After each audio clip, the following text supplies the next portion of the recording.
World News Headquarters.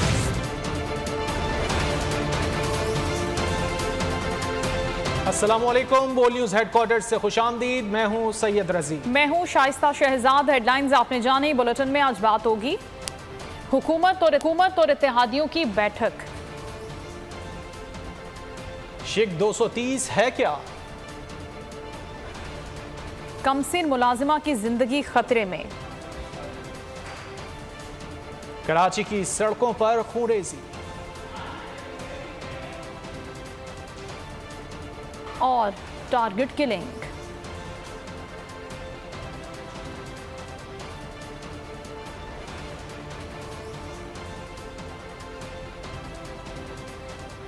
Bulletin का आगाज करेंगे। हुकूमत इत्तेहादियों को मनाने में कामयाब हो गई है। निगरान हुकूमत के इख्तियारात से मुतालिक शिक 230 में तरमीम कर दी गई है। निगरान हुकूमत के इख्तियारात महदूद होंगे।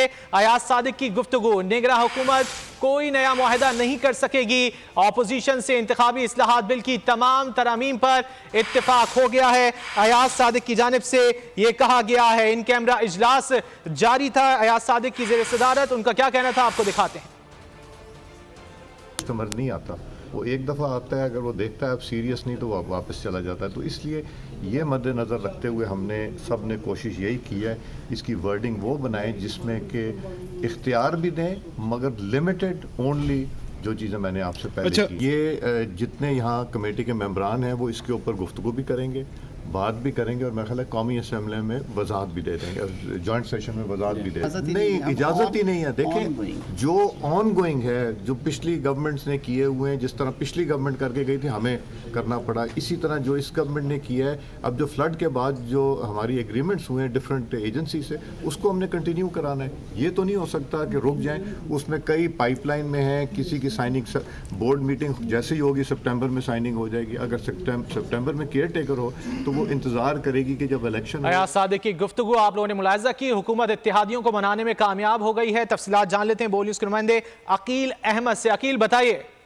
जी देखिए, बिल्कुल इंतखाबी इस्लाहात के मामले पर जो हुकूमती इत्तेहादों की जानिब से कुछ एतराज़ात सामने आए थे, तो अब हुकूमत की जानिब से जो इत्तेहादी हैं उनको मना लिया गया है। और जो बुनियादी तौर पर जो इलेक्शन एक्ट की शिक 230 पर एतराज़ उठाया गया था इत्तेहादियों की जानिब से, जिसमें जो निगरान वज़ीर आज़म है उसको उनके इख्तियारात बढ़ाने का मामला था, तो उस पर अब जो है वो इत्तेहादियों को हुकूमत की जानिब से मना लिया गया है। और इस हवाले से अब ये बाकायदा तौर पर फैसला किया गया है कि इलेक्शन एक्ट की शिक 230 पर जो है वो तरमीम की जाएगी, जिसके जरिए जो निगरान हुकूमत के इख्तियारात जो है बढ़ाए जाएंगे और उनको ये इख्तियार दिया जाएगा कि वो दो अफ्रीकी और 3 अफ्रीकी मुआहदे जो है वो उन पर अमल दरामद करवा सकेंगे। इस हवाले से जो गुज़िश्ता दिनों IMF के साथ मुआहदा हुआ, तो ये जो अब ये तरमीम करने जा रहे हैं उससे निगरान हुकूमत को ये इख्तियार भी होगा कि निगरान हुकूमत IMF के साथ बात कर सकेगी, जबकि जो रोजमर्रा के मामलात होंगे वहां पर भी हुकूमत की जानिब से निगरान जो वजीर आजम है उनके इख्तियार बढ़ाने पर अब इत्तेफाक कर लिया गया है। और अब ये बिल बाज़ाब्ता तौर पर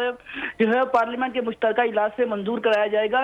इजलास के दौरान पाकिस्तान तहरीक इंसाफ की जानिब से बैरिस्टर अली जफर इस इजलास में शरीक हुए। उनकी जानिब से इस बिल पर एतराज जो है वो किया गया और बैरिस्टर अली जफर की जानिब से ये तजवीज़ दी गई और कहा गया कि हुकूमत जो निगरान वज़ीर आज़म है उसके इख्तियारात बढ़ाने से बाज, जिसके बाद PTI के जो बैरिस्टर अली जफर हैं उन्होंने इस इजलास से वाकआउट किया और उनका ये कहना था कि वो किसी सूरत भी निगरान वज़ीर आज़म के इख्तियार बढ़ाने के हक में नहीं है। उसके अलावा जो हुकूमती इत्तेहादी जमातें थी उनको जो है वो हुकूमत अब मनाने में कामयाब हो चुकी है और इलेक्शन एक्ट की 230 में तरमीम अब से कुछ देर कबल ये खबर आ रही थी कि जो इख्तियारात से मुतालिक शिक 230 है उसमें तरमीम कर दी गई है। जी देखिए, आपसे कुछ देर कबल ये जो बिल है बाज़ाब्ता तौर पर अब पार्लियामेंट का चूंकि मुश्तरका इजलास जारी है, तो हुकूमत की जानिब से जो एक हंगामी मीटिंग बुलाई गई थी इंतखाबी इस्लाहात के मामले पर, तो उसकी जानिब से जब ये मंजूरी दी गई तो उसके बाद अब ये बिल बाज़ाब्ता तौर पर पार्लियामेंट के मुश्तरका इजलास में पेश कर दिया गया है और वहाँ से हुकूमत अब जो है वो इन तरामीम की बाकायदा तौर पर मिलेगी। जी ठीक है अकील, बहुत शुक्रिया इन तफसीलात के लिए। और एमक्यूएम पाकिस्तान की एमपीए राना इंसार सिंध असम्बली में अपोजिशन लीडर मुंतखब हो गई हैं। राना इंसार को ऐवान में पीटीआई के 9 मुनहरिफ अरकान समेत 38 अरकान की हिमायत हासिल हुई है। स्पीकर सिंध असम्बली आगा सिराज दुरानी ने राना इंसार को अपोजिशन लीडर मुंतखब होने पर मुबारकबाद भी पेश किया और उनका कहना था कि राना इंसार की बतौर अपोजिशन लीडर तकर्री का नोटिफिकेशन शाम तक जारी कर दिया जाएगा। राना इंसार को सिंध असम्बली में पहली खातून अपोजिशन लीडर होने का भी एजाज हासिल है। सिंध असम्बली में एमक्यूएम की रहनुमा राना इंसार अपोजिशन लीडर मुंतखब हुई हैं। अपनी बहन को मुबारकबाद देना चाहता हूँ कि वो फर्स्ट लेडी मेंबर और वो पार्लियामेंट में रही हैं, पुरानी सीनियर मेंबर रही हैं। के साथ में अपना इज़हार भाई भी वहीं शिफ्ट हो जाएंगे क्योंकि अभी भी आप बैठ सकती हैं वहाँ पे क्योंकि आपको काफ़ी हाउस ने नॉमिनेट किया है। इज़हार भाई आप भी आ जाएं, आप भी उधर, वो हमारे सिंधी में कहते हैं। खेल के मैदान से अहम खबर दें आपको, पाकिस्तानी ओपनर अब्दुल्ला शफीक की डबल सेंचुरी मुकम्मल हो गई है। शानदार बैटिंग का मुजाहरा किया गया है अब्दुल्ला शफीक की जानिब से। उन्होंने 4 छक्के और 19 चौकों की मदद से डबल सेंचुरी मुकम्मल की है। पाकिस्तान को एक तगड़ी लीड हासिल हो गई है अब्दुल्ला शफीक की बदौलत। उन्होंने डबल सेंचुरी स्कोर की है। पहले टेस्ट मैच में भी पाकिस्तान की जानिब से सऊद शकील की जानिब से डबल सेंचुरी स्कोर की गई थी और इस टेस्ट मैच में पाकिस्तान की जानिब से अब्दुल्ला शफीक ने बेहतरीन कारकर्दगी का मुजाहरा करते हुए डबल सेंचुरी मुकम्मल कर ली और पाकिस्तान की लीड इस वक्त इस मैच में 274 रन पर पहुंच चुकी है। और खास बात इस सेंचुरी की स्ट्राइक रेट कहा जाए तो गलत नहीं होगी, सिर्फ 322 गेंदों का सहारा लिया अब्दुल्ला शफीक ने और डबल सेंचुरी मुकम्मल की है। उनकी जानिब से 19 चौके और 4 छक्के लगाए गए। श्रीलंकन बॉलर्स की दुर्गत बनाई गई। अब्दुल्ला शफीक की जानिब से बेहतरीन बैटिंग का मुजाहरा किया गया। विकेट के चारों जानिब उनकी जानिब से बेहतरीन शॉट्स खेले गए और दीगर आने वाले खिलाड़ियों ने भी उनका साथ खूब निभाया। सऊद शकील की जानिब से भी 50 स्कोर की गई। इसके अलावा आगा सलमान इस वक्त उनके साथ क्रीज पर मौजूद हैं और पाकिस्तान को एक तगड़ी लीड मिल चुकी है और पाकिस्तान की कोलंबो टेस्ट में गिरफ्त मजबूत हो चुकी है अब्दुल्ला शफीक की बेहतरीन बैटिंग की बदौलत। 200 रन मुकम्मल कर लिए अब्दुल्ला शफीक ने।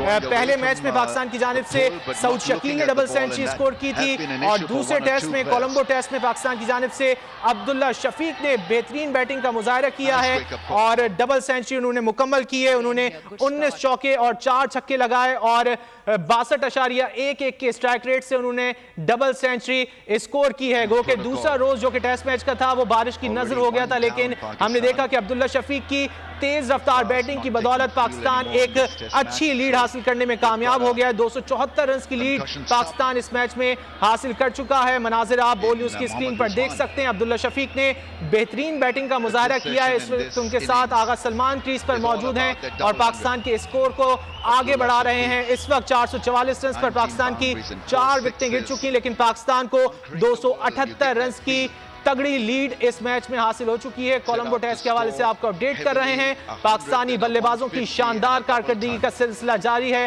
पहले टेस्ट मैच में सऊद शकील ने डबल सेंचुरी स्कोर की और इस टेस्ट मैच में अब्दुल्ला शफीक ने बेहतरीन कारकर्दगी दिखाते हुए डबल सेंचुरी मुकम्मल की। मजीद खबरें भी शामिल करेंगे। अभी वक्त हुआ है ब्रेक का और ब्रेक के बाद शामिल करेंगे दीगर खबरें। कमसिन मुलाजमा की मेडिकल रिपोर्ट।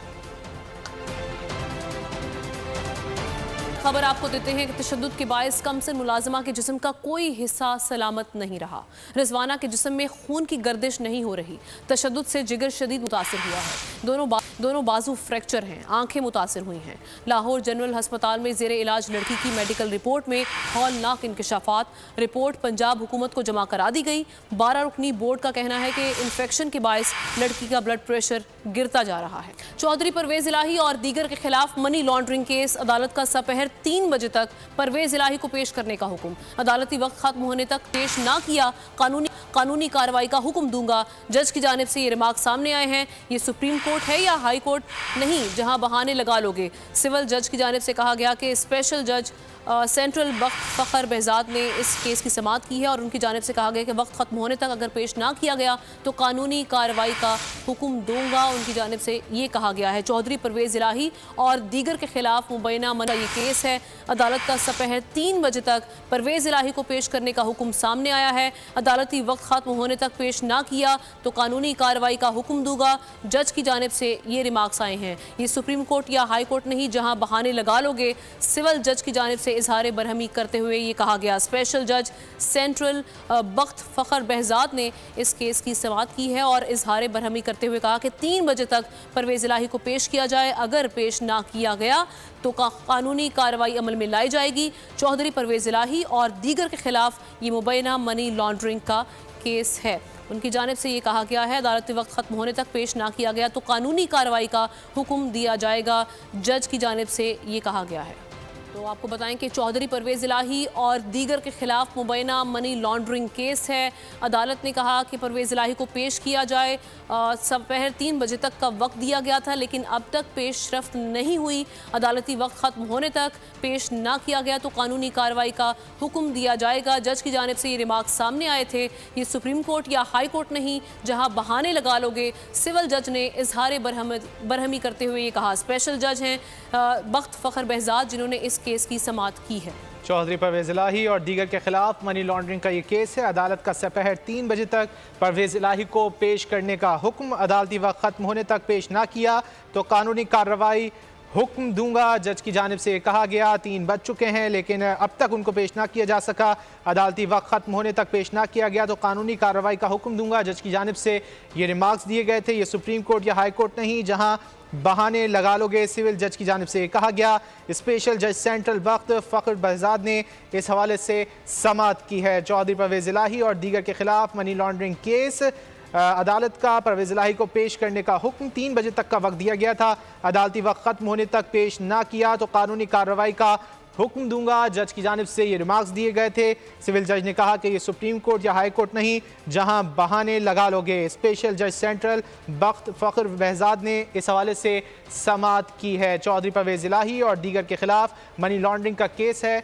इसी हवाले से तफसीलात जान लेते हैं मुनीर बाजवा से। मुनीर, क्या तफसीलात हैं?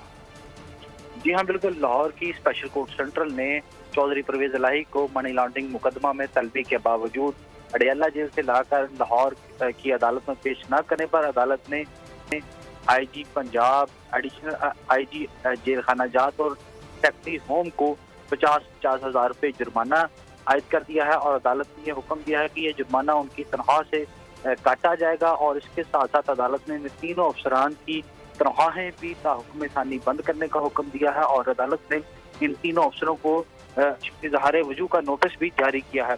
अदालत के रूबरू सुबह भी आईजी जेल खाना जात की जानब से और आईजी पंजाब की जानब से ये उज़र पेश किया गया कि आईजी पंजाब की जानब से ये कहा गया कि पुलिस जो है वो अडियाला जेल के सामने खड़ी है लेकिन जेल के हुकाम चौधरी परवेज़ इलाही की हिरासत नहीं दे रहे, जिस पर अदालत ने इस वजाहत को रद्द करते हुए कहा कि तमाम बहानों को मैं नहीं समझता और ये कोई सुप्रीम कोर्ट या हाई कोर्ट नहीं है जहां पर आप इस तरह के बहाने। बहुत शुक्रिया इन तफसीलात के लिए। और अभी आपको खबर देंगे, वजीर खारजा बिलावल भुट्टो का रूसी वजीर खारजा से टेलीफोनिक राब्ता हुआ है। 2 तरफा अमूर और मुख्तलिफ शोबों में बढ़ते ताउन पर तबादला ख्याल किया गया है। वजीर खारजा की रूसी वजीर खारजा को दौरा पाकिस्तान की दावत की भी तजदीद। दोनों वज़राए खारजा का करीबी रवाबित बरकरार रखने पर इत्तेफाक हुआ है। दफ्तर खारजा की जानिब से बताया गया है कि वजीर खारजा बिलावल भुट्टो जरदारी का रूसी वजीर खारजा से टेलीफोनिक राब्ता हुआ है और इसमें 2 तरफा अमूर और मुख्तलिफ शोबों में बढ़ते ताउन पर तबादला ख्याल भी किया गया। वजीर खारजा की जानिब से रूसी वजीर खारजा को दौरे पाकिस्तान की दावत की भी तजदीद। दोनों वज़राए खारजा की जानिब से करीबी रवाबित बरकरार रखने पर भी इत्तेफाक है। दफ्तर खारजा की जानिब से इस टेलीफोनिक गुफ्तगू के हवाले से अपडेट किया गया है। वजीर खारजा बिलावल भुट्टो जरदारी का रूसी वजीर खारजा से टेलीफोनिक राब्ता हुआ है। कराची में पेश आया अफसोसनाक वाकया। डिफेंस में गाड़ी पर फायरिंग से 2 अफराद जान से चले गए। फायरिंग MPA असलम अबड़ो के भाई की गाड़ी पर की गई है। पुलिस ने तहकीकात का आगाज कर दिया है। कराची का इलाका डिफेंस फेज 7 आयशा मस्जिद के करीब घात लगाकर टारगेट किलर्स ने गाड़ी पर गोलियां बरसाती। गाड़ी में सवार 5 अफराद में से 4 शदीद जख्मी हुए। तिब्बी इमदाद के लिए फौरी अस्पताल मुंतकिल किया गया, ताहम 2 जख्मों की ताब न लाते हुए दम तोड़ गए। पुलिस के मुताबिक फायरिंग से MP असलम आबड़ो के भाई अकरम आबड़ो और भतीजे शहरियार आबड़ो जान से गए। अकरम आबड़ो सिंध बार कौंसिल के मेंबर और जैकबाबाद में वकालत करते थे। पुलिस ने शवाहिद इकट्ठे करके तहकीकात का आगाज कर दिया है। जितने जरूरी शवाहिद थे वो सब जमा करके महफूज बना लिए हैं। गाड़ी पर मजमूई तौर पर 65 से 60 निशानात पाए गए हैं। असलम आबड़ो के भाई की गाड़ी पर फायरिंग से मुतालिक एडिशनल IG इन्वेस्टिगेशन ने मालूमात शेयर कर दी हैं। गाड़ी के अंदर लाइसेंस याफ्ता 30 बोर पिस्तौल मौजूद था जिससे फायर नहीं हुए। जितने जरूरी शवाहिद थे वो सब जमा करके महफूज बना लिए हैं। गाड़ी पर मजमूई तौर पर 60 से 65 निशानात पाए गए हैं। गाड़ी के अंदर लाइसेंस याफ्ता 30 बोर पिस्तौल मौजूद था जिससे फायर नहीं हुए। लगता है फायरिंग सिर्फ बाहर से ही अंदर मौजूद अफराद पर की गई। गाड़ी के अंदर मौजूद अफराद को अपना 30 बोर पिस्तौल निकालने का मौका नहीं मिला। इस वक्त लवाकीन से जिस तरह बात हुई है, ज़ाती दुश्मनी या ऐसी इस वक्त कोई चीज़ सामने नहीं आ रही, लेकिन जो एविडेंस है वो सब पॉइंट आउट कर रहे हैं, वो टारगेट किलिंग कर रहे हैं, दुश्मनी आना खैर सब चीज़ों को देख रहे हैं। गोल हमें मिले हैं तकरीबन 50 के करीब, जिसमें ज़्यादातर बड़े वेपन भी है और छोटा वेपन भी है। उस सबको इकट्ठा कर रहे हैं एविडेंस। ये ख़याबान शमशीर से अपने घर से यहाँ इस तरफ आ रहे थे तो पीछे से इनको किसी ने फॉलो किया और उसके बाद यहाँ पर इस तरह का अफसोसनाक वाक़या हुआ है। अभी ऐसा है कि इसमें जो है ना 2 किस्म के हथियार कम से कम इस्तेमाल हुए हैं। एक तो बड़े जिसको हम लॉन्ग रेंज वेपन कहते हैं वो, और दूसरा बाकी 9mm के भी खौल मिले हैं। क्राइम सीन यूनिट को हमने बुलाया है और इंशाअल्लाह ताला प्रोफेशनल तरीके से इन्वेस्टिगेशन कैरी आउट की जाएगी। मैं इसीलिए ख़ुद भी पहले यहाँ पर अवेलेबल रहा हूँ ताकि हम लोग पहले यहाँ से जो शवाहिद मिलते हैं वो इकट्ठे कर सकें। हाँ जी, अभी उनसे हमारी बातचीत चल रही है क्योंकि देखें अभी बहुत सारी चीज़ें हम तो पहले ये कर रहे हैं कि रिहेबिलिटेशन वाला अमल पूरा हो जाए, जो ज़ख्मी है उन तक पूरी इमदाद मिल जाए, और हमारा जो अपना काम है वो एनी शाहिदीन से भी बयानात लिए जाएंगे। और कोरंगी पुलिस की डकैतों के खिलाफ कामयाब कार्रवाई। यरगमाल बनाए गए शहरियों को बाहिफाजत बचाते हुए डाकुओं को हलाक कर दिया। मुलजिमान ने फरार के लिए शहरियों को ढाल बनाना चाहा, लेकिन पुलिस जवानों ने ये मंसूबा कामयाब न होने दिया। शाबाश कोरंगी पुलिस, शाबाश।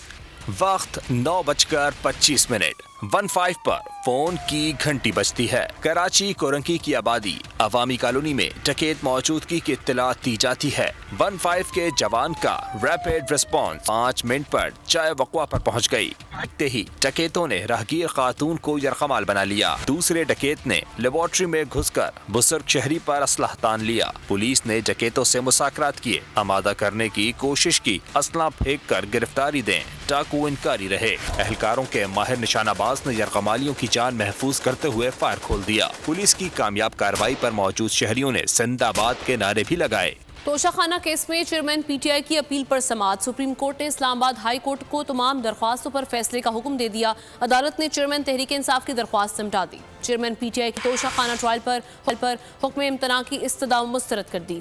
जस्टिस याहिया आफरीदी ने रिमार्क्स किए कि ट्रायल कोर्ट की कार्रवाई मुनासिब नहीं होगी। मुनासिब होगा कि हुक्म इम्तना की इस्तदा हाई कोर्ट को की जाए।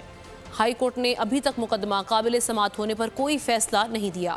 वकील ख्वाजा हारिस ने दलाइल में कहा कि अदालत इस्लामाबाद हाई कोर्ट को कल ही समाअत की हिदायत करे। ट्रायल कोर्ट ने चेयरमैन PTI को बयान के लिए तलब कर रखा है। ट्रायल कोर्ट की कार्रवाई पर हुक्म इम्तना दिया जाए। आगे बढ़ेंगे। मुल्क में मानसून की बारिशों की तबाहकारियां। NDMA ने 24 घंटों के आदादोशुमार जारी कर दिए।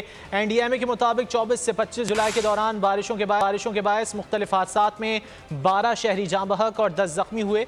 जाँ बहक होने वालों में 3 मर्द, 2 7 बच्चे शामिल हैं। रिपोर्ट के मुताबिक बारिशों के बायस 54 मकानात को जुज़वी या मुकम्मल तौर पर नुकसान पहुंचा।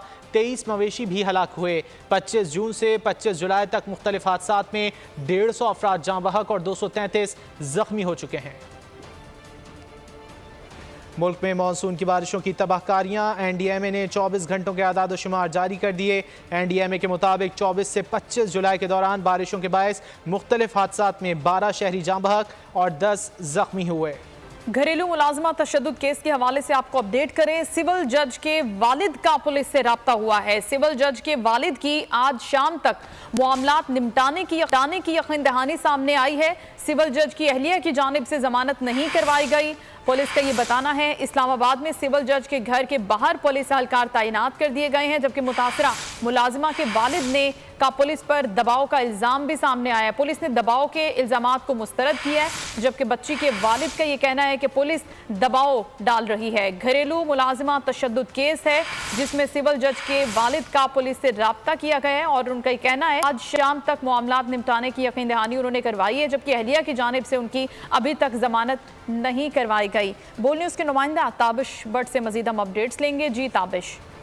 देखिए, बिल्कुल ये सरगोदा में एक मुलाजमा पर तशद्दुद का केस था जिन्हें 2 रोज कबल लाहौर जनरल हॉस्पिटल में मुंतकिल किया गया था, लेकिन गुज़िश्ता रोज ही उन्हें CCU में मुंतकिल कर दिया गया था क्योंकि बच्ची की तबीयत जो है वो उस तरह ठीक नहीं थी और पुलिस की जानिब से भी अभी तक मुलजम की गिरफ्तारी जो अमल में नहीं लाई जा सकी।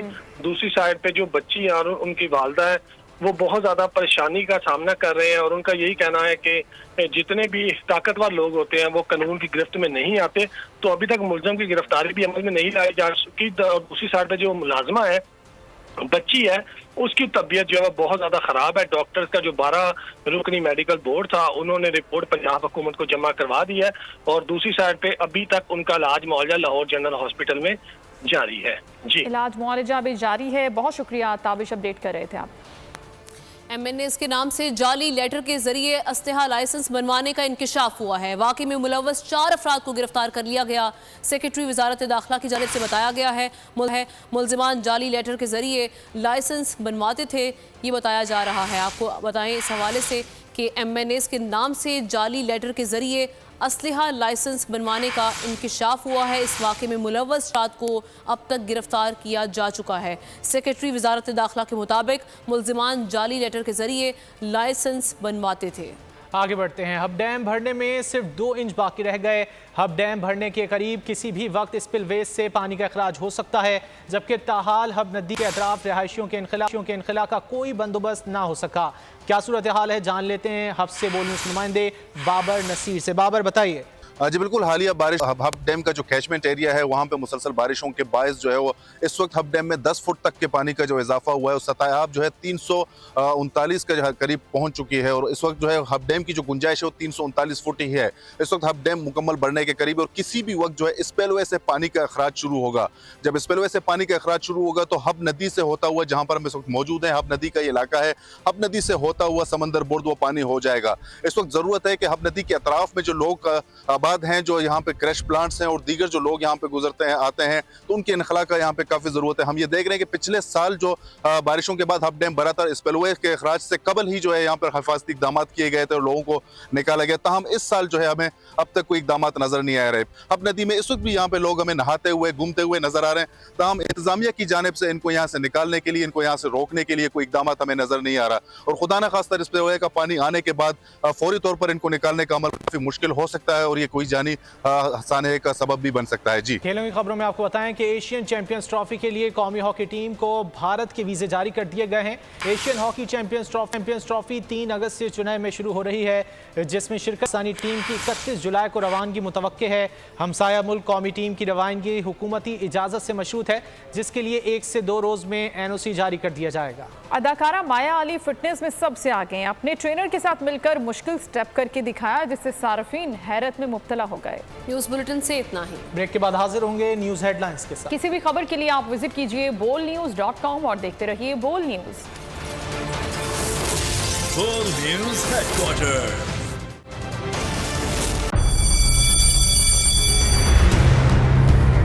जामियात में चलता गोरख धंधा, नौजवानों के मुस्तकबिल से खेलने वाली काली भेड़ों के आगे हुकूमत और इंतजामिया मुकम्मल बेबस। मुस्तकबिल के मेहमानों के तहफ्फुज के लिए बोल ने उठाई आवाज, सहाफती फराइज को निभाते हुए पहुंचाई हर खबर अवाम तक। बड़े स्कैंडल से जुड़े तमाम हकाइक रखे अवाम के सामने, क्योंकि बोल है पाकिस्तान का नंबर 1 न्यूज चैनल। सब्सक्राइब करें और बेल दबाएं ताकि कोई खबर रह न जाए।